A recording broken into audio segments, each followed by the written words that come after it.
The gift of life is surely the greatest gift of all. So how could the story of a remarkable woman who gave that gift over and over again have been overlooked for so long? Here's Jim Axelrod now to set the record straight.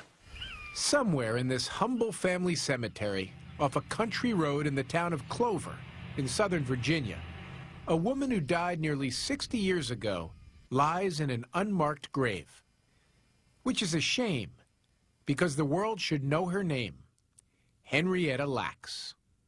Who is Henrietta Lacks? Yeah, I mean, she was a poor African-American tobacco farmer, mother of 5 kids, who died when she was 31 of cervical cancer, and was one of the most important sort of unknown figures in medicine and she had no idea. Rebecca Skloot, a professor at the University of Memphis, devoted 10 years to telling her story, writing the current bestseller, The Immortal Life of Henrietta Lacks. This was the last home of her life. Yeah. The story starts near the end of Henrietta's life. Baltimore, 1950. The great-granddaughter of slaves, Henrietta was being treated for cervical cancer at Johns Hopkins Hospital. Without her knowing, and unrelated to her treatment, doctors took some of her cells for research. So she went to Hopkins, 30 years old, and she happened to walk into Hopkins at a time when scientists were trying to grow human cells and culture and were taking cells from anybody they could. By the late 1940s, scientists were on the brink of a golden age of medicine. Jonas Salk was racing to develop the polio vaccine. But his work, and that of countless others, was hampered because they lacked a critical tool, human cells for testing.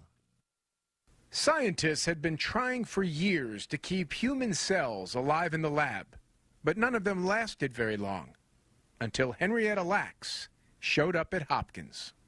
With her under anesthesia, they just took this small piece of her tumor without her knowing, and they put it in a dish and sent it down the hall to George Guy, who was the head of tissue culture research at Hopkins.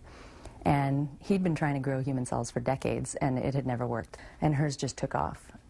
Took off doesn't begin to describe it. For the first time in history, human cells could be grown and infinitely replicated outside the body. Henrietta Lacks died in October 1951, just 8 months after seeking help at Hopkins. But her cells lived on, multiplying by the billions. Why? What was there specific to Henrietta Lacks, her cells? We know mechanically that the cells stay alive because they have this enzyme in them that rebuilds the ends of their chromosomes. So the cells just never get old. They don't die. But why her cells did that when all the other cells didn't is still a little bit of a mystery. To this day, HeLa cells, named by combining the first 2 letters of Henrietta with the first 2 of Lacks, are a cornerstone of modern medicine. Tick off for me all the ways HeLa cells have been used. To tick off all the way HeLa cells have been used, we would be sitting here for weeks. Like hundreds and thousands of studies. They were used to help test the polio vaccine so that it could be approved for use in people. They went up in the first space missions to see what would happen to human cells in zero gravity. Hers were the first cells ever cloned, some of the first genes ever mapped. They've been used to create drugs from, some of our basic cancer drugs like tamoxifen. I mean, the range of things that HeLa cells has been used for is kind of incomprehensible. So it's hard to imagine science in the last half a century without HeLa cells. Oh yeah, HeLa is special, and scientists who come to my talks and things, they come up to me and they say, you cannot overestimate how important HeLa cells have been. You do remember your mother getting sick? Yeah. But I didn't know exactly what it were then because nobody never told me. Lawrence Lacks, the oldest of Henrietta's 5 children, wasn't the only one left in the dark. No one in the family had been informed by Johns Hopkins of the existence of their mother's cells until a researcher called in the early 1970s wanting to test the family. Henrietta's husband basically got a phone call one day, and the way he understood it was, we've got your wife, she's alive in a laboratory, we've been doing research on her for the last 25 years. The only cell he'd ever heard of was the kind in a prison. I mean, he literally thought, okay, so they have her in a cell, they have part of her in a cell. The news left the Lacks family confused and scared. When you look at this in the context of the family story, you know, 25 years after her death, not only were her cells still alive, but there were enough of them that if you could pile them all on a scale, they'd weigh 50 million metric tons. It's like 150 Empire State Buildings. You know, it's just inconceivable that that could even be true, and it was. I almost feel raped, like the family feels raped. You know, they did it and nobody told it.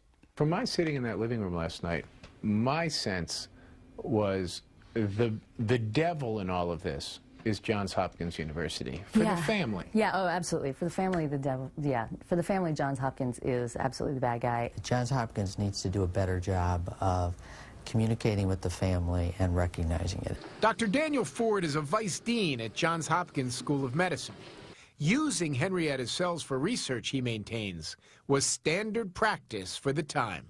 Well, I think if we go back to that time and compare it to now, there was probably more of a focus on the science and discovery with less consideration of what it meant to that individual that was going to be part of the scientific process, whether they knew it or not.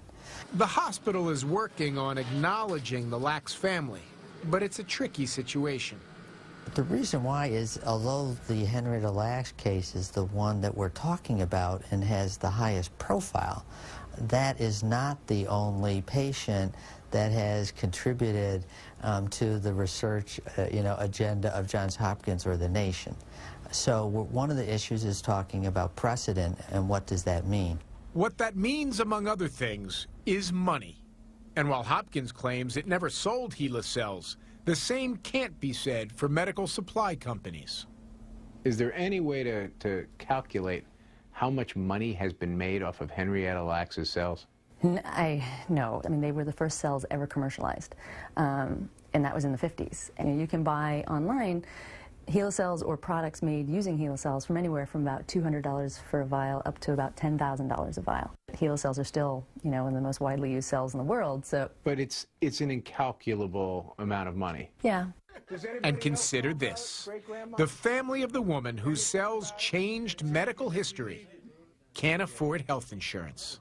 Henrietta's middle child, Sonny, is $100,000 in debt after bypass surgery. How does that leave you feeling? It leaves me feeling kind of not angry a little bit that I don't have the medical coverage, and then that my mother's cells being used all over the world for science purpose, and then the medical coverage that we have is zero, me and my brother. No medical coverage, no money, and one more thing the Lacks family and Henrietta have gone without: recognition. We talk about Hopkins. You know, Hopkins have a wing for this here and a wing for that. It would be nice if Hopkins would have a Henrietta Lacks wing.